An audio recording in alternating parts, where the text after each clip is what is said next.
A long time ago, in a peaceful village surrounded by green hills and flowing rivers, there lived an old weaver named Baba Kofi.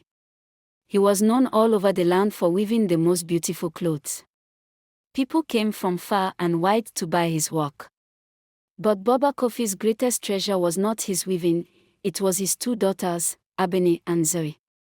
Abeni, the elder daughter, was kind, gentle, and hardworking. She helped her father with his weaving and always had a smile for everyone. Zoe, the younger daughter, was very beautiful, with smooth dark skin and eyes that shone like the stars. But unlike Abeni, Zoe was proud and sometimes jealous.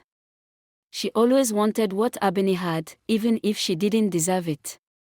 One evening, as the sun was setting, a stranger walked into the village. He was dressed like an ordinary man, but there was something special about him. He was tall, strong, and carried himself with the grace of a king. His name was Oleniai. Nobody knew that Oleniai was actually a prince. A wicked sorceress had cursed him, hiding his royal identity. He could not return to his kingdom until he found someone who truly loved him for who he was, not for his title or riches. When Baba Kofi saw Oleniai, he welcomed him into his home. "You can stay with us," he said. "We have food, and you can help us with the weaving." Oleniai agreed and started living with them. He worked hard, was kind to everyone, and soon became a part of the family. Abeni and Oleniai spent a lot of time together. They worked side by side, shared stories, and laughed under the moonlight. Oleniai admired Abeni's kindness, and Abeni found herself drawn to Oleniai's strength and wisdom. One day, while they were sitting by the river, Oleniai looked at Abeni and said, "You have a good heart, Abeni. The kind of heart that can change lives." Abeni smiled. "Everyone deserves kindness," she said simply. Slowly, without even realizing it, they fell in love. Zoe watched them from a distance. She saw the way Oleniai looked at Abeni and how happy her sister was. This made her jealous. "Why does Abeni always get the best things?" she thought. "I am the beautiful one. I deserve to be with Oleniai, not her." Zoe made up her mind. She would take Oleniai away from Abeni. One evening, when Abeni went to visit a sick neighbor, Zoe dressed in her finest clothes and went to find Oleniai. She sat close to him and smiled sweetly. "Oleniai," she said, "why do you spend so much time with my sister? I am just as kind and hardworking as she is." Oleniai looked at Zoe and frowned. "Kindness is not something you say with your mouth. It is something you show with your actions," he replied. Zoe laughed and leaned closer. "But I am the most beautiful girl in the village. You deserve someone like me." Oleniai shook his head. "Beauty fades, but a good heart lasts forever." Zoe felt embarrassed, but she was not ready to give up. She decided to go even further. The next morning, Zoe went to her father and said, "Baba, I have something to tell you. Oleniai has been secretly meeting another woman in the village." Baba Kofi's eyes widened. "Are you sure?" he asked. "Yes, Baba." Zoe lied. "I saw him with my own eyes." Abeni, who had just come back from the market, overheard the conversation. "That is not true," she said. "Oleniai is an honest man." But Baba Kofi was angry. "I cannot allow a liar to stay in my home," he declared. That night, Oleniai was asked to leave the house. Heartbroken, he packed his things and left the village. Abeni cried, but she could not stop him.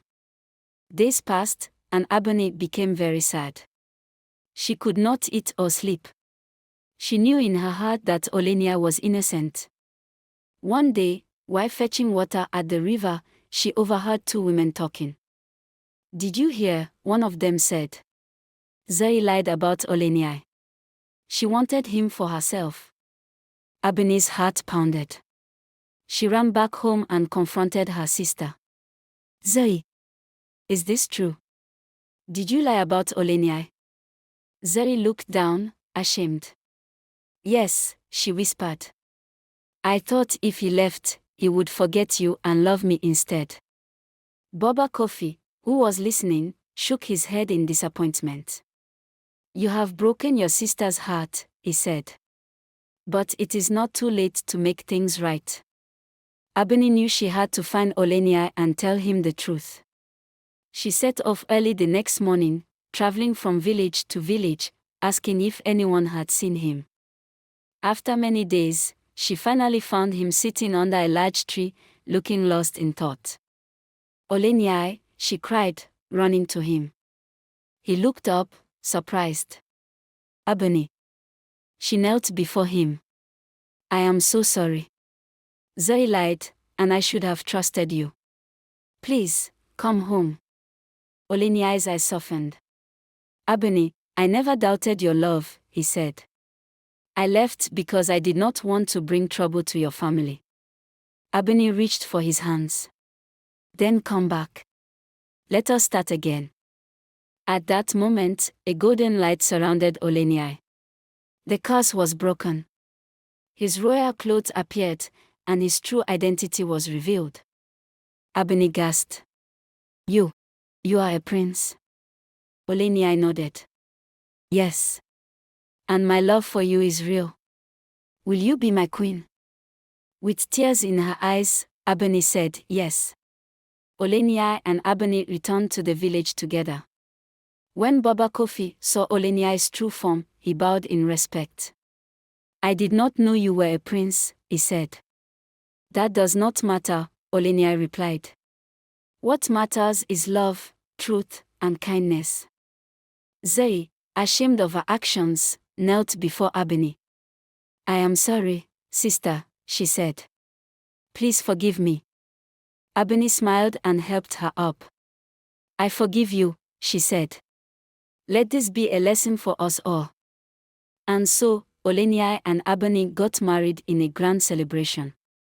The village rejoiced, and Baba Kofi wove the most beautiful cloth for their wedding. As for Zeri, she learned that true love cannot be stolen. She promised to become a better person and find happiness in her own way. And so, love survived the lie, proving that honesty, forgiveness, and a pure heart will always win in the end.